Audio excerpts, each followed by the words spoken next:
Do you know who I am? I'm kind of a big deal.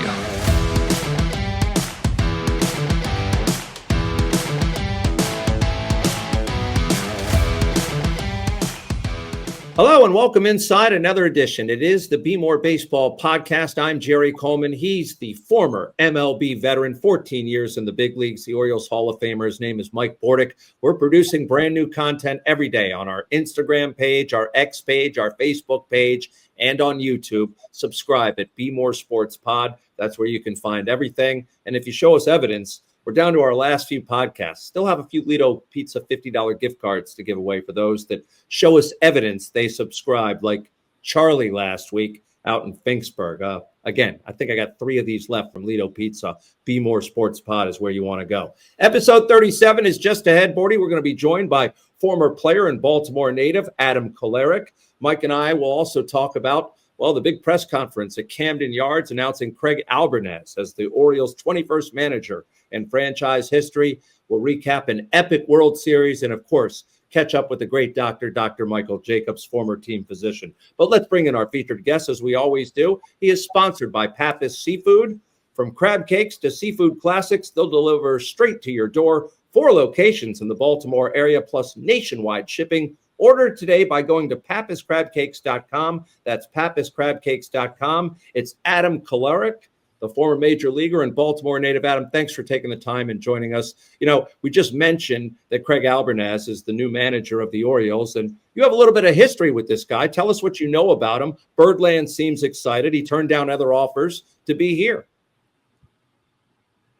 Yeah, thanks first off for having me. So Craig and I's path crossed while I was in the Tampa Bay Rays organization. I was in AAA Durham in 2017, and he was our third base coach. Got to know him in spring training, got to know him for the first half of the year, and then actually an opening opened for a managerial position, I believe, in the low A level of Hudson Valley for us. So he actually took that job in June of the season, so he was only with us for a half year. But getting to know him, he's just one of those baseball personalities that is so easy. You make fast friends with, right? We change teams a lot as baseball players, and he's just a guy that you can easily become fast friends with. We would run into each other.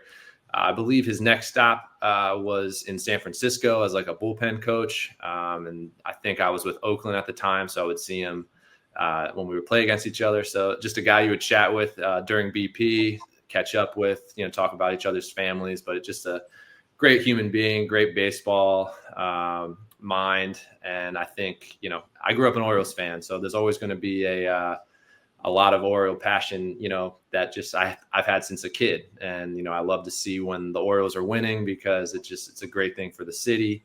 And it's a great thing to always see Camden Yards full when we have a winning team going. So, I'm just so happy for him and his family because he's got a great opportunity. It's not like he's inheriting some team that, can't, get right back to their almost 100-win ways, right? They're really close. So I think, he could be a great personality to come right in and kind of get back to where the Orioles have been building towards the last few years. Yeah, Albernes kind of seems a lot like you in the sense, Adam, that he had to persevere and grind and scrape and claw every inch of the way. And you were a superstar coming out of Catonsville High School, one of the best in the state. Both ways, an original Shohei Ohtani type guy, man. You could hit, play outfield, first base, and pitch. Went on to Maryland. I mean, that kind of perseverance, I think, is very attractive, to the Orioles' new manager. But I want to get back to you, man, how you persevered through the minor leagues to get those opportunities to all of a sudden just have a great major league career with unbelievable experiences. Well, thanks. Yeah, growing up here in Catonsville, all I ever wanted was just to play the next season. It didn't matter to me necessarily where it was, to dream of the big leagues. It felt just like that. It felt like such a far off dream.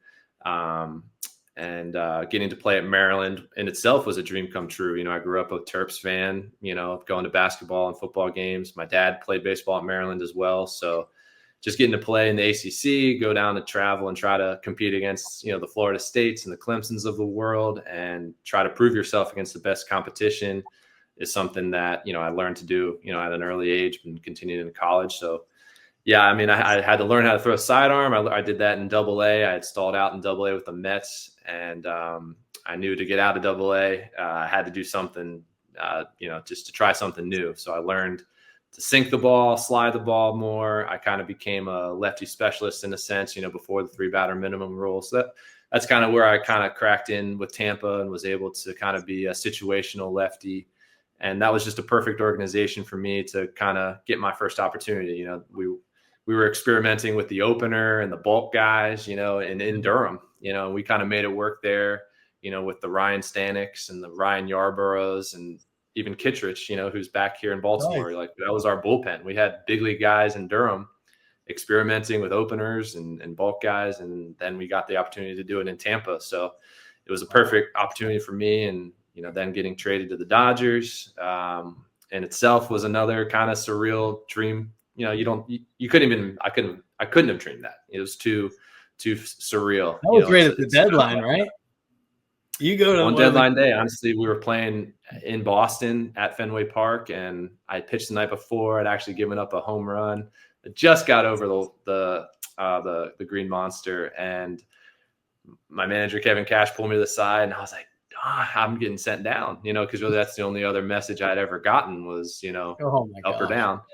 But then to find out I was being traded, on deadline day to the Dodgers in 2019 was surreal. So I packed up that night and flew straight from Boston to LA and finished the season out with them. Unfortunately for us, we lost to the Nationals in the playoffs. But yeah, having those moments, kind of a little bit more of one of those bullpen guys you might not know my name, or guys like me or Kittredge, but we pop in there and can kind of hold our own and come up big in big situations. And that's kind of what winning teams have. They have guys that really fly under the radar. You let the superstars do their thing, but you have to have a full roster, bullpen and bench included, that can contribute.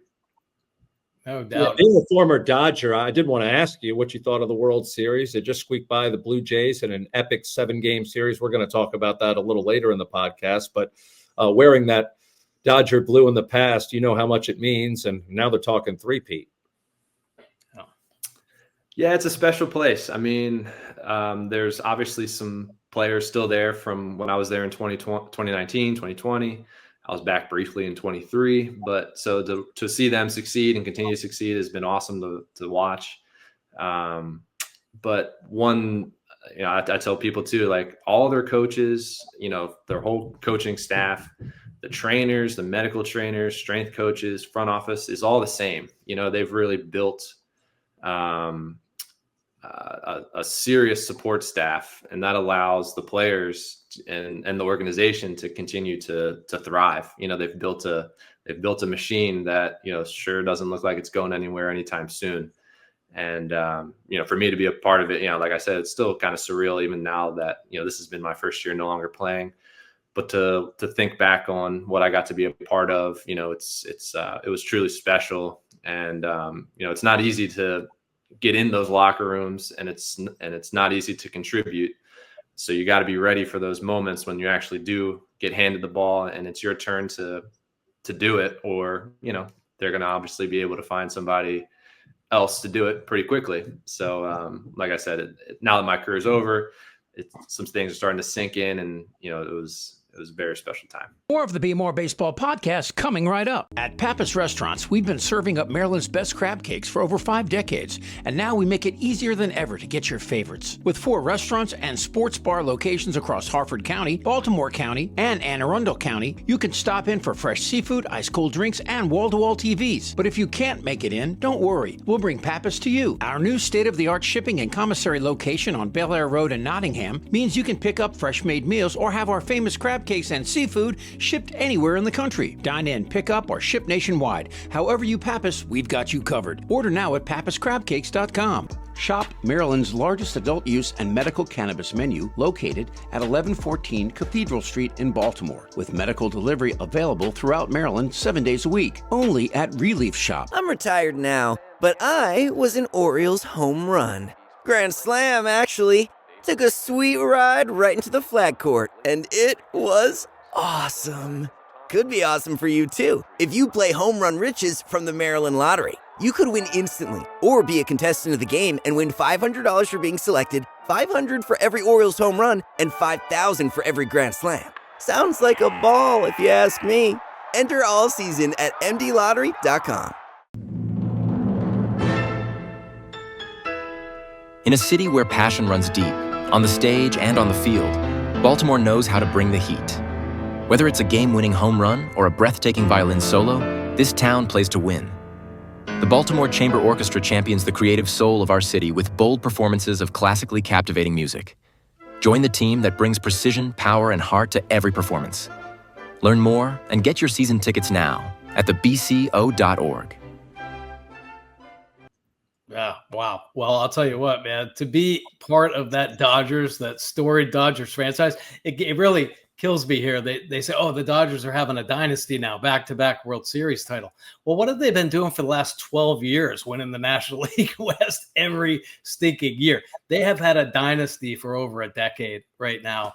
Incredible. Of course, they're getting beat up for spending so much money. But you hit the nail on the head, Ad, when you said it's those other pieces, man, the guys, the role pieces. Yeah, they got their superstars, but the guys that come in and get the big outs, man. You got big outs when you were with the Rays. You got big outs when you're with the Dodgers. I mean, my gosh, because typically your role, getting out the tough lefty, you had to get Soto out. Are you kidding me? With, bases loaded kind of situations, the highest leverage situations that you got to experience, man.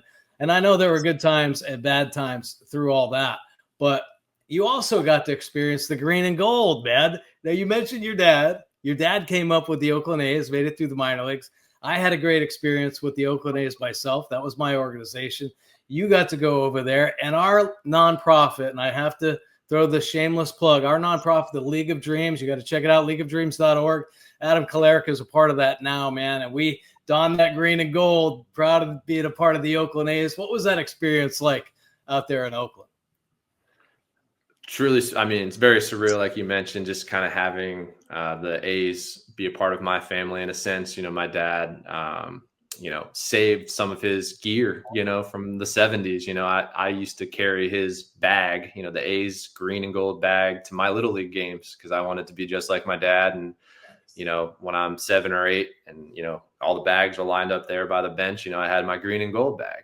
And, seeing my dad's minor league baseball card, well, with the big A, I think it might have, now that I think of it, it might have been even a black and white baseball card, but knowing that it was a yellow A, was pretty cool. So yeah, to get to play there, to be in the Coliseum, my first year there in 21, we still had some guys. I mean, we still had Matt Chapman, Matt Olson. So it was a solid roster, and quietly kind of just came up a little short of the playoffs, but it was really cool time to be there. And obviously to now get to say that I played in the Coliseum, which is crazy that that's no longer going to be a thing, but yeah, special place, special fan base. So I was glad to at least have been a part of the Oakland side of it and getting to be, I guess, one of the last few, to kind of get to play there. So it was a special place. And like I said, special for my family. Yeah, just one go around with Oakland, but looking at your resume, you played for the Dodgers 2 times, the Braves, the Mets, the Rays. I was telling Bordick before we got started, that says a lot to bring you back after releasing you. It's not a great feeling when they say goodbye, but to have you brought back twice by at least 3 different clubs is very unusual. Yeah, it was really, like I mentioned, the 3-batter minimum, definitely shook me up a little bit as far as my usage. My best year probably was 2019 as far as, I made like 80 appearances. So I was constantly available, and I loved that. I loved being available every night. Sometimes, like I said, just for one batter, but it was always a big moment, game on the line. And as a competitor, that's what you want. You want to be in there when it counts. So once that role kind of went away, I had to kind of reinvent myself. Again, I started throwing from an even lower arm slot. I learned to throw a 4-seam that kind of not rose, but, kind of just offered a different look. So I had to kind of keep tweaking my pitches in order to stay competitive. I mean, obviously I'm going to do better against lefties, left on left with, movement. But against righties, I had to keep constantly trying to improve and figure out, better ways to keep them hitting with soft contact. That was really my goal. I knew I'm not a swing and miss type of pitcher, but I knew how to get ground balls. So yeah, I mean, I always, it's important, for all athletes, you got to maintain good relationships with front offices and coaching staffs, because that's how you do end up sometimes getting another opportunity. Because if an injury pops up, next thing you know, you're asked to, come back and perform right away. So that's kind of, I prided myself in those relationships, and that's kind of how you get a second, sometimes a third chance with the team, because they know they can rely on you as a person.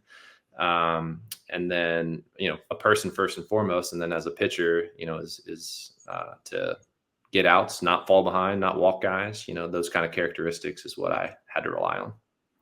Yeah, knowing you, I can attest to that. Great character, the hardest worker, the ability to adapt and adjust, and the ability to get back up, man. My hat is so off to you for as many times as you were knocked down, and then to be able to stand up and say, look what I did. Look at my World Series ring. And you're passing the great message on to the youth now, which I think is great. My hat is off to you and your incredible career. And thanks for giving back to the League of Dreams. I loved watching it. And I think Baltimore fans have to take note of the jewels they have in the Beltway. Oh my gosh, are there some great players that not only have incredible talent, but the character, the makeup is gold right there. Adam Kolarek for sure. Yeah, Adam, let me mention real quickly in closing. I mean, you were this close. People listening can't see. My fingers are just a few inches apart, maybe centimeters, from playing for the Orioles, and then it didn't come through. How disappointing. I mean, regretful is that looking back? You were so close. Yeah, so I was selected by them in the minor league phase of the Rule 5 draft. So following my Mets career, first go around, they picked me up in the off season, and then a month later, the Rays, I had signed with Baltimore, and then the Rays took me in the minor league phase of the Rule 5. So I thought I was going to be going to Bowie or Norfolk, and ended up getting selected and going to Tampa, which, as I said, obviously helped my career a lot. But sure, there was some definite it would have just been even more surreal, right? To be able to potentially get called up one day by your hometown team. Honestly, going to another team probably was more helpful for me, because I can only imagine what that pressure would have felt like to grow up here and then go to work, 10 minutes down the street and have constantly, hearing from my friends and family about, about my performance. That's a lot of pressure to have your hometown team and your friends and family, root for the same team that you're playing for. So that would have been a whole other beast to try to hang with, but it would have been a dream come true. I mean, I knew every batting stance of every, Orioles team from 95 on, Mike included. I used to pretend to be Mike in the backyard, making backhand plays, pretending I was a left-handed shortstop. And then to now have a relationship with Mike, friendship, and when I was playing, and Mike was, on the call, too, to watch my outings back and see how I did. His voice in the background saying, Adam Kolarek from Catonsville High School. And I was really, that's a surreal moment too, to hear someone that you pretended to be in the backyard, now you're friends with, and he's calling your games on TV. I mean, it's too cool to make up. Yeah, well, you're part of the crowd. Millions of kids around America grew up wanting to be Mike Bordick. Only a few could accomplish that. But we do appreciate you taking the time. It was wonderful having you on. Yeah. Thank you so much, Adam. No problem at all. Thank you. All right, be well. There he goes. That was good catching up with him for sure. All right, Bordy, let's move it along. For the Birds, sponsored, of course, by the Maryland Lottery. And playing the Maryland Lottery responsibly means knowing what's true and what's not about your favorite games. Learn the facts and the myths by going to mdlottery.com. That's mdlottery.com. And as always, please play responsibly. So as we mentioned with Adam, the Orioles have their new skipper hiring Craig Albernaz as the 21st manager in Orioles team history. I will mention lunch was not served despite holding this press conference in a restaurant But there was some grilling of the owner that went on. However, Bordy, let's go ahead and listen to what the new manager hire had to say, especially about utilizing analytics in Birdland. I love the information. I want all the information. It's those data points have been available for years now, like batting average, ERA, that's all data points. But now, like, you can now get a little bit granular and, there's better information. And me and my coaching staff, we're going to want that information. But it's only a piece of the puzzle. I talk about it in, like, you're trying to place good bets on the field. Those numbers, those data points help you place those bets, but it's not 100% certainty. At the end of the day, the players go out and play, like I talked about before. So it's equipping them with the right information at the right time that's digestible, but also getting the players' feedback and listening to your players. Because certain things might not land for the player, or, there's other aspects of the game that's going on with the player, and that's why you have to know the player. So analytics is just a piece of how we're going to go about our business in the clubhouse and on the field. And that's very important, obviously, to the front office, because the people in the warehouse live and die by analytics, and they weren't going to hire a guy who wasn't on board. One thing I did notice is he deferred a lot to Elias when it came to some of these questions regarding analytics and coaching staff and all that. Yeah. I enjoyed that answer because I felt like there was a little bit of a baseball feel, because he kind of alluded to the fact, listen, analytics has been in the game forever. I mean, everybody kind of judged themselves off batting average, all those kind of old school numbers. Well, the numbers have gotten a little bit better, and every player wants to make themselves better with the numbers. How can they raise their own personal bar? So it's nice to hear that refreshing side of things and not be like all in and just play, a game with cards and flip them over and say, this is what we have to do. It seems like there's a nice instinctual feel there. More of a trust your gut baseball feel, but certainly put his players in the best position and the organization to succeed. So I like that initial comment by him. And I liked how intently Mike Elias was listening to him as he answered that question, because the interview initially started with, I think, the biggest smile Mike Elias has ever had on his face. He's certainly proud of this hire, a well-respected man in the baseball industry right now. And he's been on a couple big league teams surrounded by some very good big league managers as well. And it was nice to see Stephen Vogt there at the press conference. I think that says an awful lot about this young manager. So, but Mike Elias, very happy with this new signing. And I think the organization and fans should be too. Now it's a matter, and I know we're going to talk about this, are they going to support it with players? So that's the next question. Absolutely. Before we get to that, you're right. It was very cool to see Vogt there from the Guardians, their best buddies. And this is a guy, Albernaz, who turned down 2 job offers last offseason between the Marlins and the White Sox. He apparently accepted the Orioles offer, among others. Over others, I should say. No, I think that's great. Obviously, the Orioles were very excited about getting him, and the thought that other organizations were interested in him as well. I think when you get in there and you're with really classy organizations, I think the Giants were pushing for a couple years, and he was with Gabe Kapler. So he learned so much. And it seemed like the Giants of all organizations, they had like the most coaching input. So I think he has an understanding of maybe too much with the coaches. And then he goes over to the Guardians. And, this is a team that I think a lot of people in baseball envy year in and year out. They know how to win. They play baseball the right way. Hopefully Albernaz brings that type of baseball IQ, acumen on the base pass, the detail to the game. But my concern, I think he's going to do a great job at the big leagues. But what we see in minor league or in professional baseball year in and year out is you need depth in the organization.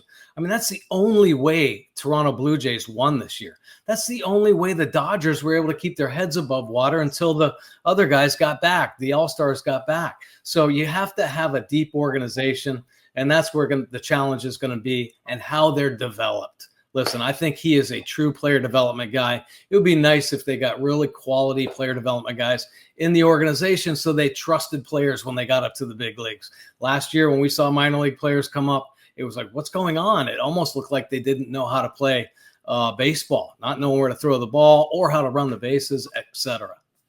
Yeah, Albernaz, I will say, has an adorable family. His 2-year-old daughter, Gigi, stole the show. She was one of the highlights for me. But listen, the owner was there, the GM was there. They were flanked by the guy they were flanking the guy that they hired in Albernaz. So I thought it was very important to ask some questions to both Mike Elias and David Rubenstein. We're going to hear from both. First, I didn't know if I was going to get the mic more than one try. Usually it's one go around at these press conferences. So I sort of asked a 2-for-1, but this was aimed at Elias.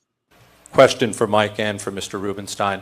Mike, first of all, in terms of the coaching staff, have you notified people of their position, guys that were with the team, and is Craig going to be allowed to bring in his own staff? Mr. Rubenstein, my question to you is a little deeper in terms of going forward. We haven't heard from you in a while, so I think the fans want to know in terms of what your plan is and spending and making this ball club and the experience a lot better. There is some skepticism out there because we haven't heard from you in quite some time, so I know the fans are anxious. I make speeches every day somewhere. I mean, I don't know. People think I'm talking too much usually, but okay, why don't we answer the first question first? To the coaching staff, in the background, there's a lot of activity and work going on that front. Different conversations happening with different returning coaches or coaches that are still in the organization. Not really the time or place to get in all that, but suffice to say there will be alterations to the composition of the staff. That's normal year to year, but also when you have a manager change, we definitely want the ability for him to put his stamp on the staff. I think a big part of our hire and knowing the talent that we're bringing into the organization with a guy like Craig Albernaz is we want him to ply his trade and have an impact in the clubhouse, on the field, with the way that our team prepares, trains, competes, and part of that is choosing some staff members around you. So we're collaborating together on it, but it's something that I want him to be able to shape, and we'll handle that business the next few weeks as best we can. So that was an elaborate answer. We'll hear what the owner had to say, but how do you translate that? Because I did in this fashion that, yeah, Albernaz will have some input, but Mike Elias is going to have that final say. Well, I think so, but it seems like he's already granted Albernaz the opportunity to get or put together a couple pieces anyway to his own puzzle of a coaching staff. Yeah, because he said there's some workings behind the scene, and Mike Elias is a little bit mysterious in that regard. You have to read between the lines and maybe assume a little bit too much.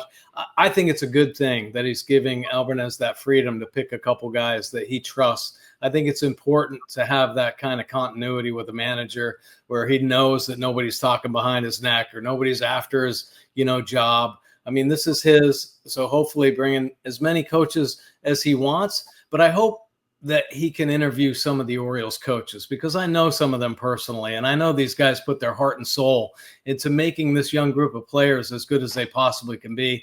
I don't think he would go wrong if he retained, all of the coaches. But that said, I understand. It's not going to happen, though, Bordy. And if you're an Orioles coach, aren't you looking right now at other jobs? No, coach. Oh, no doubt about it. Oh, you have to. And I think a lot of coaches anyway, like every year, feel that insecurity unless they're able to land a 2 or 3, year deal with the manager at hand. So a couple of the coaches will come in under Albernaz's, guidance. But like I said, hopefully just to keep continuity with the younger players, maybe a little bit more knowledge and experience coming with how to work with these younger players, just retaining a couple of the coaches for sure. There's no way, though, that Tony Mansolino sticks around, is there? Do you see a scenario where he remains with the team? They haven't announced the bench coach. They haven't announced, a couple of the other coaches. I think if anybody was to be retained, I think Mansolino would be the guy. And if they can, satisfy him, because did they give him a good enough interview to be a manager? I've all along thought that Mansolino was going to be the guy. Next thing you know, Albernaz is there. I think he would be a great resource, a nice bridge, I guess, if he could be the bench coach or maybe even back to third base infield coach. Because, listen, all those young infielders really trust Mansolino. They respect him. And I think they played well for him the second half of the season. But, Mike, what about the ego aspect of it? You were just manager of the team, and now you're second in command. Can the ego handle that? Well, it better. Or, when the ego gets exposed, the ego, sometimes isn't a good thing to reveal itself to this game. I think Mansolino's would be happy to help this organization. They gave him a great opportunity here. He was first in line as interim manager. That's how much they respect him. The players respect him as well. I think they should at least entertain the fact of keeping him on the bench as just an incredible resource for the new manager, unless, he's got his own ideas on a bench coach. And then I think Manzolino is going to be one of those other pieces that's going to be highly regarded, much like Alvarez. And I think teams are looking for those type of people. Something the Orioles certainly will be doing, and we'll be following it here on the Bmore Baseball Podcast. But let's get back to what the owner had to say. It was a two-part question, and this had to do with spending. Maybe I was a little bit over the top in mentioning that he hadn't spoken for a while, but at last check, he spoke at the Samuel Basayo press conference unannounced back on August the 23rd, which is why I said 2 times. It's been a while since we've heard from you, boss. Mr. Rubenstein, my question to you is a little deeper in terms of going forward. We haven't heard from you in a while, so I think the fans want to know in terms of what your plan is and spending and making this ball club and the experience a lot better. There is some skepticism out there because we haven't heard from you in quite some time, so I know the fans are anxious. To answer your question, we don't have particular constraints. We're going to try to get the best players we can. Mike is leading that effort and has already talked about a number of possibilities with us. But I want to just talk about our new manager. Mike interviewed a number of people, so did I. And from the beginning, when we were talking to people, people said, well, this person you're interviewing is good, but if you can get Craig, you'll really be fortunate. Everybody kept saying, he's the guy you should get. You may not be lucky enough to get him, but if you can get him, that's the guy you want. So when we talked to him, we realized why everybody said that. He's very impressive. So there you go. I mean, obviously, this was the guy they were zeroing in on. What did you make of what the owner had to say, especially in terms of spending and all that? Listen, I know he speaks a lot, but I don't watch C-SPAN to see what he has to say about politics. I'm talking about baseball, with all due respect, sir. Yeah. He's the owner, man. Let's go. Get in front of the camera. Let us know what's going on and what we're going to do this offseason, because there are a lot of holes. My biggest question, okay, you say you're going to spend money. You got these pockets. Well, you saw what Toronto did with Guerrero Jr., locking him up to a big deal. What about our stars here? What about Gunnar? How come that didn't get pushed to the forefront? And are you going to all of a sudden make these young players happy by saying, wow, we finally got somebody locked down for a number of years. Let's build around this 1 or 2 players, and here we go. Or are you going to just go out on the free agent market? So there are a lot of questions to be answered. I think when they bragged about spending so much money, they were the lowest payroll in all of baseball. I even think Tampa was outspending them for a year or two. So they kind of get back up to normal about mid-range. So yeah, they had to, just to be competitive. That's for sure. Now, do they want to get to the postseason and win and compete? Well, we've seen what it's going to take, right? You got to go out and get some boppers, some experience, some pitching, some depth in the organization. The list goes on and on. They're in the middle of the pack when it comes to payroll, or near the bottom, really. I mean, $60-70 million was the payroll. I think that was 15th in all of MLB. So again, I had to ask at the end of the press conference, because I thought it was a big non-answer that we just heard from Mr. Rubenstein, with all due respect. After referencing the World Series and what the Blue Jays were able to accomplish going from last to first, and also what the Dodgers did, a lot of talk about spending. These are 2 of the top 5, I think, spending in all of baseball. Does that mean that's what the Orioles have to do in your mind? I know you've referenced a salary cap in the past, because it just feels like that's the way baseball is headed. Well, there's no doubt that a lot of attention has been paid to that. We have the resources to acquire the players that we need to make the team work. So we don't have particular financial constraints. We have an investor group that's pretty deep-pocketed, and so we're able to do what we need to do. And so we will do that. Mike has a lot of authority to go out and find the best players that we can get. And of course, it's not always the case that the highest payroll wins. Clearly, the last couple of years that's probably been the case, but that's not always the case. And so we don't feel we need to break records by setting payroll records, but we think we want to get good players who want to be part of an organization that really is very cohesive, part of helping to rebuild Baltimore. Baltimore itself is a very exciting place to live, and we're on the rebound. We think the organization is going to be much better next year because the stadium is going to excite a lot of fans. We've got a lot of things going on in Baltimore. And so we are rely a lot on what Mike and his team can do with Craig, finding good players that want to be here and that can complement what we already have. So we're looking forward to the new season. I hope I'll see some of you down in spring training. And, we're very excited about the new year. All right, a couple of things. First of all, nobody's buying tickets for a new scoreboard or sound system, okay? They're buying tickets for winning baseball. Second of all, I want an owner who treats this team as a hobby, not as a business, okay? You should be focusing on your other businesses. This should be a hobby where you're pouring money into the ball club and letting the professionals run things. And we've heard this before, that we have all the resources and money in the world. Well, go out and show us that you're willing to spend it, sir. All right. Yeah, you said it, Jerry, when you talked about winning. Now, he mentioned the W word at the beginning, but it was a 4-letter word called work. Players that will work together. Wait, we want to win here in Baltimore. Isn't that the name of the game? Isn't that why Elias came in? Isn't that why Rubenstein bought the team? Well, isn't that why they got #1 picks for 5 stinking years in a row, to win? And we didn't hear win come out of his mouth at all right there. We talked about working. Listen, we know these guys are going to work. Baltimore cares about winning. That's why we sacrifice 4 years of losing every year so that we could build a winning team. We thought we were this close. Mistakes were made. Let's get it right and get the word win back into the vocabulary. Yeah, and last offseason, they had the opportunity to go out and get a Garrett Crochet or a Max Fried and never even pursued those two. They went to divisional rivals. But they have reacquired Andrew Kittredge, who was on the podcast last year. He came back from the Cubs for cash consideration. So bravo. That's a start. It's saving season at Lido Pizza. 99-cent refreshing iced teas for spring and summer. Or $6 calzones every Tuesday. There are tons of new deals and rewards for everyone. Exclusively at LidoPizza.com or on the Lido Pizza app. Lido Pizza, a local legend since 1955. Proud partner of the Baltimore Orioles.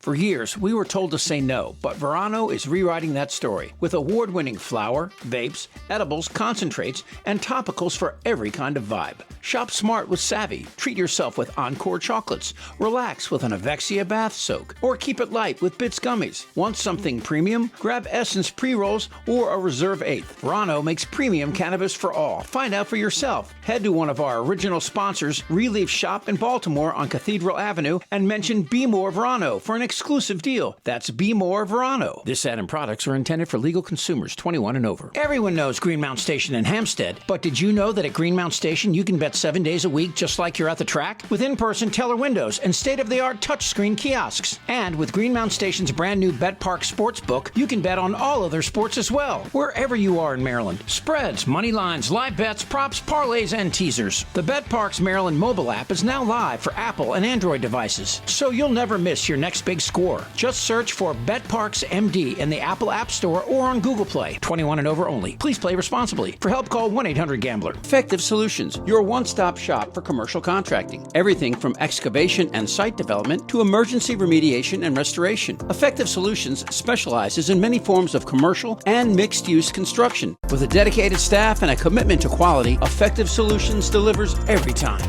We move ahead here in the podcast. It's time for Baltimore and Beyond, brought to you by Relief Shop, Baltimore's best adult use and medical cannabis dispensary with 700 plus unique menu items. Home delivery is always available for medical patients, courtesy of Relief Shop. Relief Shop is located right there in the heart of the city on Cathedral Street.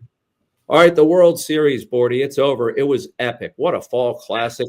The Blue Jays, I call them the Blue or Blown Jays, because they had multiple opportunities to seal the deal. I don't know how long it's going to take for that fan base to get over this one. Oh, so close, man. Wow. It just ripped the heart rate out. And it almost seemed like the baseball gods were looking at them at the very end and said, no, not this year. And listen, this may sound a little corny, but baseball players truly believe in the baseball gods. And if you respect the game and you go about it the right way, typically you'll be taken care of. I think it was Jimenez reached out with his hand to get hit by the pitch, and then the next pitch, the pitcher hit him.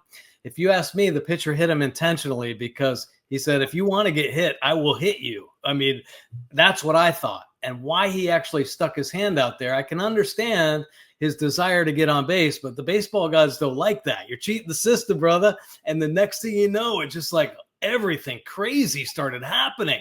The ball under the fence, one play after another. It was mind-blowing. And I think the Blue Jays fans, the whole country, were just like their jaw dropped. And it's going to take them a long time to recover from this one. They're going to have to win a World Series to recover from it. Yeah, they were a wedge ball in Game 6, possible collision in Game 7, a play at the plate in Game 7. Man. All that went against them. If any of that had gone their way, they're world champions. It's amazing what the Dodgers were able to do in coming back and winning both of those games in Toronto. And we can't overlook Yoshinobu Yamamoto. This guy has taken his legend to the next level. Well, I think so many of the stars in the game did. Shohei Ohtani, hands down, best player in the game. We witnessed it where he got on base 9 times in a row, 4 intentional walks, couple homers, couple doubles. Next day, he was the starting pitcher. I mean, come on. It's mind-blowing what this guy's doing, and he did it on the biggest stage. Yamamoto, are you kidding me? This guy, what a machine. We saw it right here in Camden Yards when it was Jackson Holliday that broke up his complete game, right? 8 2/3. Well, he was shoving again in the World Series, and then he came back to save things at the end. I mean, that was such an impressive performance by him. This Dodgers team, and we touched on it, we talk about this little dynasty with a couple World Series back to back. For over 10 years, they have been just ruling the National League West. They have had star after star come in there. The numbers that some of these players are putting up in postseason, like a Muncy who shows up again in Game 7, like Will Smith, the catcher. Are you kidding me? What this guy has done over his time with the Dodgers, and they just keep piling on with great stud players. Yeah, they went through a lot over the course of the summer, and all teams do. They get tested, but the cream certainly rose to the top. It was an unbelievable brand of baseball all the way through. I love the extra inning games. I just loved every minute of it. Just so many ups and downs. Yeah, we're going to be talking about this one forever. Yeah, record ratings. And now in the post celebration during the parade, I heard Yamamoto and Ohtani speak to the crowd in English. So does this mean they no longer need an interpreter? Ichiro hung around for so long, and I know that he spoke English, but still had that interpreter with him. There are a lot, that could probably speak enough, to get by without an interpreter. But, it's the way of the game right now. And I guess if the interpreter screws up what you're saying, you can blame the interpreter, right? It's pretty tricky to talk to a camera and make sure you support your teammates, support your team. If it's a bad game or a good game, you better say the right thing or social media is going to have you. So blame it on the interpreter. I think everybody should have an interpreter just in case. That's true. Just to be sure. All right. Well, the Dodgers, surprising no one, are favorites to win the World Series again in 2026. All right. One of our favorites, it says it right here in the script, is Dr. Michael Jacobs. He is here for our What's Up, Doc segment, former Orioles team doctor for 3 decades plus. Doc, I want to ask you about some of these injured Orioles pitchers, and they're trying to come back. What course must they take between now and the start of the season? Well, there's a list of them, and we'll start with I think the easiest one, which is Batista. If he really had a full thickness cuff tear and or a significant labral injury to go along with it, I don't think he'll be available at all next year. I personally doubt they'll be able to pitch again in general, but since we don't know the details, but he certainly, to me, will be out for next year, which means they have to reconfigure that slot. And then, of course, the next biggest question is Rodriguez, and he's a very questionable situation, mainly because from what the Orioles put out in their publications, they never really had a diagnosis of why he couldn't pitch, except that his elbow hurt.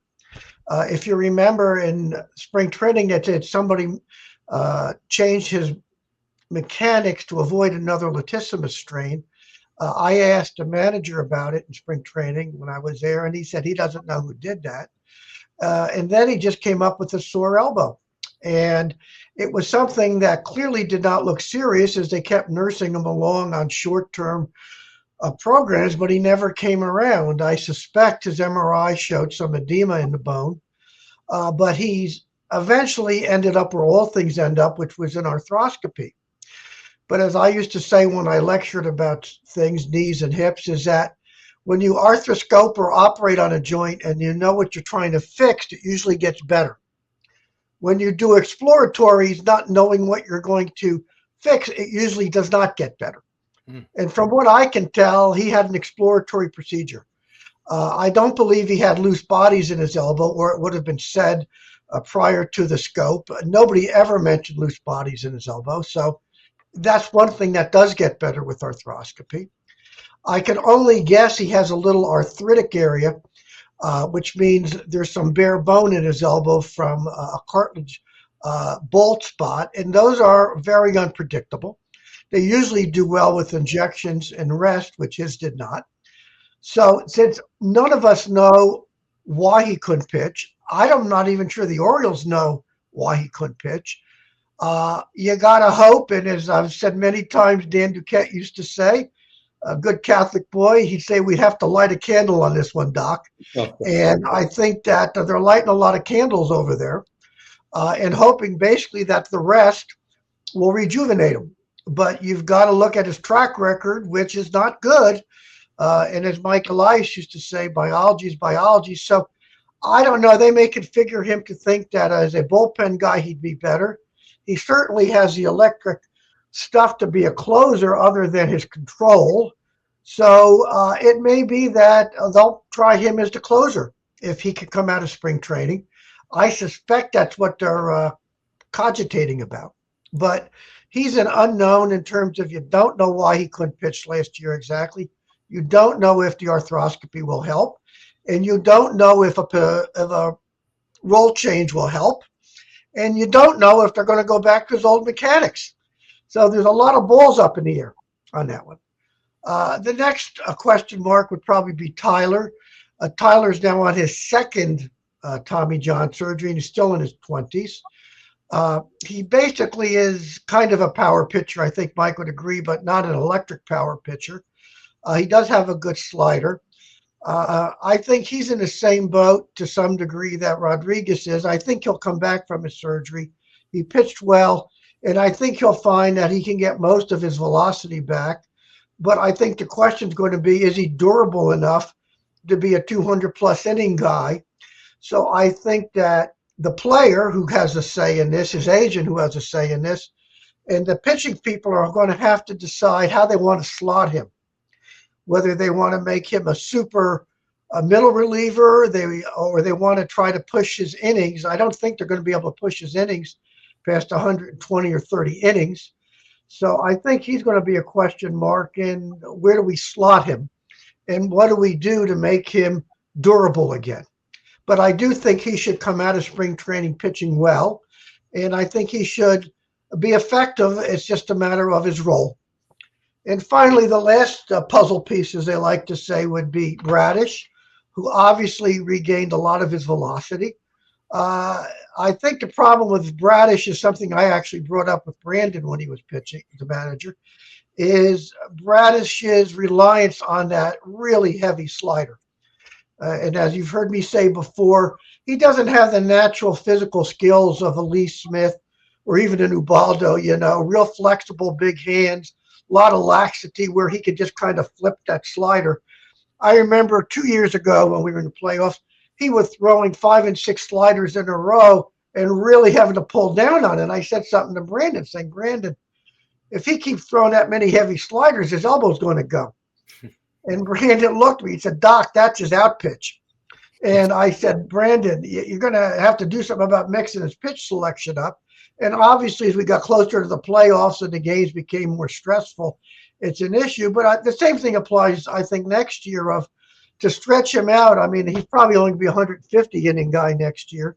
I think they really do have to work on his pitch mix and try not to just keep digging into that hard slider every time the game gets tight, because I think if they do, his elbow will bother him. And as we've discussed again, when you're coming back on your first year back from your Tommy John, you usually do push it a little too hard. You usually do go on to DL for a little extra rest.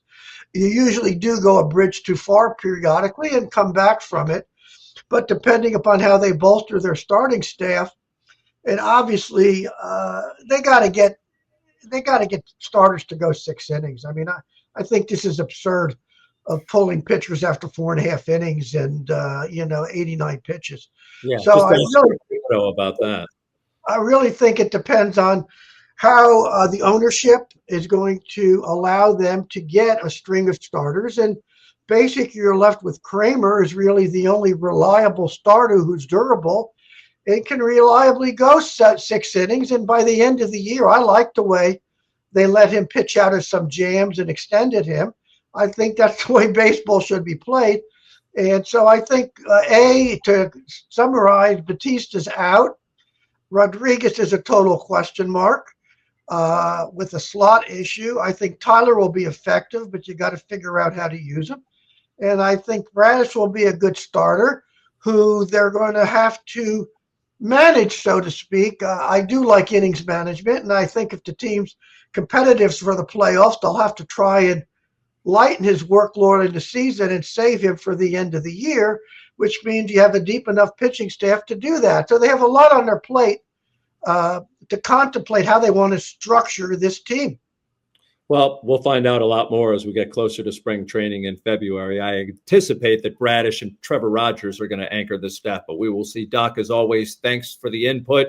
We also want to thank our sponsors, especially our newest, Verano. Check out their ad for a discount. At Pappas Restaurants, we've been serving up Maryland's best crab cakes for over 5 decades, and now we make it easier than ever to get your favorites. With 4 restaurants and sports bar locations across Harford County, Baltimore County, and Anne Arundel County, you can stop in for fresh seafood, ice-cold drinks, and wall-to-wall TVs. But if you can't make it in, don't worry. We'll bring Pappas to you. Our new state-of-the-art shipping and commissary location on Bel Air Road in Nottingham means you can pick up fresh-made meals or have our famous crab cakes and seafood shipped anywhere in the country. Dine in, pick up, or ship nationwide. However you Pappas, we've got you covered. Order now at pappascrabcakes.com. For years, we were told to say no, but Verano is rewriting that story with award-winning flour, vapes, edibles, concentrates, and topicals for every kind of vibe. Shop smart with Savvy. Treat yourself with Encore chocolates. Relax with an Avexia bath soak. Or keep it light with Bits gummies. Want something premium? Grab Essence pre-rolls or a Reserve 8th. Verano makes premium cannabis for all. Find out for yourself. Head to one of our original sponsors, Relief Shop in Baltimore on Cathedral Avenue, and mention Bmore Verano for an exclusive deal. That's Bmore Verano. This ad and products are intended for legal consumers 21 and over. I'm retired now,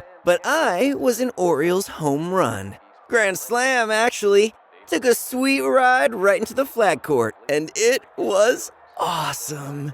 Could be awesome for you, too. If you play Home Run Riches from the Maryland Lottery, you could win instantly or be a contestant of the game and win $500 for being selected, $500 for every Orioles home run, and $5,000 for every Grand Slam. Sounds like a ball if you ask me.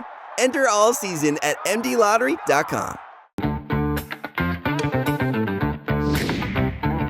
It's saving season at Lido Pizza. 99-cent refreshing iced teas for spring and summer, or $6 calzones every Tuesday. There are tons of new deals and rewards for everyone, exclusively at LidoPizza.com or on the Lido Pizza app. Lido Pizza, a local legend since 1955, proud partner of the Baltimore Orioles.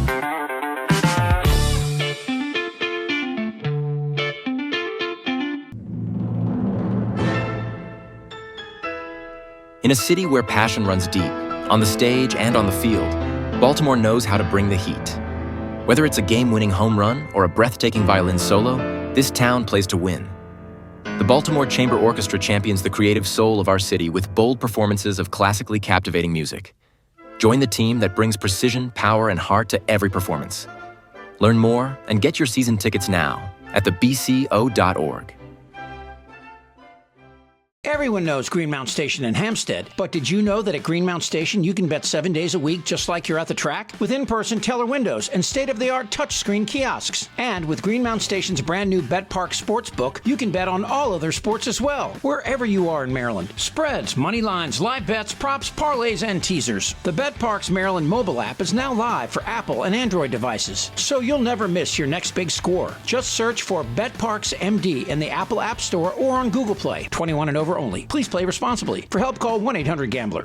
Shop Maryland's largest adult use and medical cannabis menu located at 1114 Cathedral Street in Baltimore, with medical delivery available throughout Maryland 7 days a week. Only at Relief Shop. Effective Solutions, your one-stop shop for commercial contracting. Everything from excavation and site development to emergency remediation and restoration. Effective Solutions specializes in many forms of commercial and mixed-use construction. With a dedicated staff and a commitment to quality, Effective Solutions delivers every time. We also thank our senior executive intern, Grant DeVivo, for putting this episode together, along with his helper who doesn't want to be mentioned. Until next time, be real, be kind, and make sure to be back. We got another edition coming your way next week. It's the Bmore Baseball Podcast, folks. Do you know who I am? I'm kind of a big deal.